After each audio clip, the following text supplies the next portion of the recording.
Pernah bayangin nggak? Gimana caranya orang zaman dulu ngepel? Sekarang sih gampang banget, tinggal pakai alat pel modern, ember dengan pemeras otomatis, atau bahkan robot pel yang kerja sendiri. Tapi, coba deh pikir, kalau kita hidup di zaman dulu tanpa teknologi, tanpa sabun cair, bahkan mungkin tanpa lantai yang licin, gimana cara mereka menjaga rumah tetap bersih? Yuk, kita bahas seru-seruan soal ini. Pertama-tama, kita harus pahami dulu, lantai zaman dulu tuh beda banget sama lantai sekarang. Kalau sekarang lantai rumah kebanyakan dari keramik, marmer, atau kayu yang dipernis, zaman dulu lantainya jauh lebih sederhana. Di banyak tempat, terutama rumah tradisional, lantainya cuma berupa tanah yang dipadatkan. Nah, ngepel lantai tanah? Jelas itu nggak mungkin. Biasanya, orang dulu membersihkan lantai tanah ini dengan cara disiram air, lalu disapu dengan sapu lidi. Kadang-kadang, lantainya juga dilapisi abu atau pasir untuk membuatnya lebih padat dan tidak licin. Tapi itu semua cuma untuk lantai tanah. Kalau lantainya dari kayu atau batu, prosesnya jauh lebih ribet. Ketika lantai mulai berkembang, seperti ubin atau batu, cara membersihkannya juga ikut berubah. Tapi jangan bayangin alat pel canggih. Ya, orang zaman dulu cuma pakai kain biasa yang dicelupkan ke ember, berisi air, diperas, lalu digosokkan ke lantai. Satu hal yang menarik, mereka harus jongkok saat ngepel. Kebayang nggak? Ngepel lantai satu rumah sambil jongkok? Belum lagi kalau lantainya luas banget. Capeknya nggak main-main, dan ngepel pasti jadi pekerjaan rumah tangga yang paling melelahkan. Kalau lantainya benar-benar kotor, mereka pakai sikat yang terbuat dari serat alami, kayak sabut kelapa atau tanaman lainnya. Sikat ini digunakan untuk menggosok noda yang membandel. Tapi ya, ini butuh waktu dan tenaga yang nggak sedikit. Nah, sebelum sabun dan pembersih lantai ditemukan, orang-orang zaman dulu sering pakai abu atau pasir untuk membersihkan lantai. Kok bisa? Jadi, abu dan pasir punya tekstur kasar yang bisa membantu mengangkat kotoran dari lantai. Caranya, abu atau pasir ditaburkan ke lantai, digosok pakai kain atau sikat, lalu dibilas pakai air.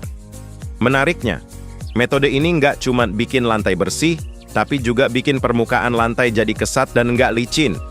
Tapi ya, ribetnya itu, karena mereka harus bilas lantai berkali-kali sampai semua sisa abu atau pasir benar-benar hilang. Di beberapa tempat, ngepel itu bukan cuma soal kebersihan, tapi juga bagian dari tradisi dan budaya. Misalnya, di Jepang zaman dulu, lantai rumah tradisional yang terbuat dari tatami dibersihkan dengan kain basah. Menariknya, orang Jepang biasanya ngepel sambil merangkak. Mereka percaya bahwa membersihkan lantai dengan cara ini adalah bagian dari menjaga harmoni rumah dan jiwa.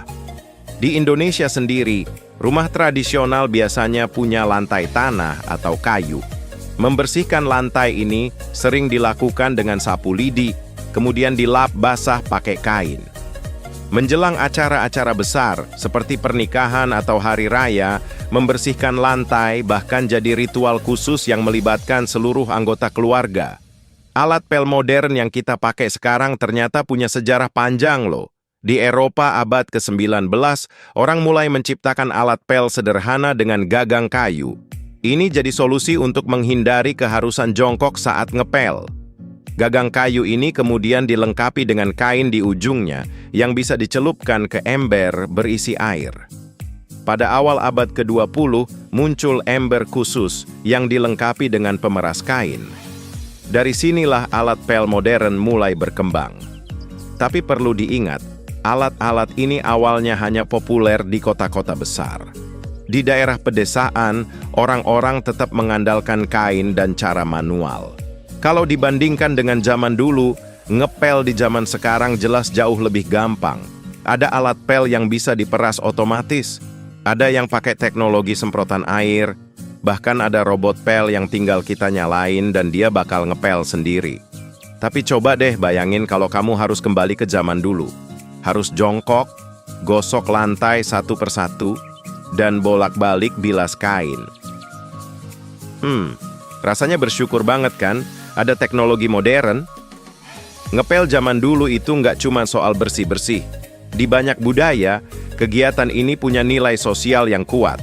Contohnya, ngepel bersama keluarga sering jadi momen kebersamaan. Semua orang berkumpul, berbagi tugas, dan bekerja sama untuk membersihkan rumah. Tapi di era modern, dengan teknologi yang makin canggih, pekerjaan rumah jadi semakin individual. Robot pel atau alat canggih lainnya memungkinkan kita membersihkan rumah tanpa bantuan orang lain. Efisiensi, tapi mungkin kehilangan sentuhan kebersamaan yang dulu ada. Dari cerita ini kita bisa lihat kalau ngepel zaman dulu itu benar-benar butuh tenaga ekstra. Tapi di balik semua itu, ada nilai budaya, tradisi, dan kebersamaan yang kuat. Dan yang paling penting, ini mengajarkan kita untuk lebih menghargai teknologi modern yang bikin hidup kita jauh lebih mudah. Gimana? Udah kebayangkan capeknya ngepel zaman dulu? Kalau kamu punya cerita menarik soal cara ngepel tradisional di keluarga kamu, tulis di kolom komentar ya. Jangan lupa like video ini kalau kamu suka konten unik tentang sejarah kehidupan sehari-hari. Subscribe channel kita dan nyalain lonceng notifikasi supaya kamu nggak ketinggalan video-video menarik lainnya. Sampai ketemu di video berikutnya.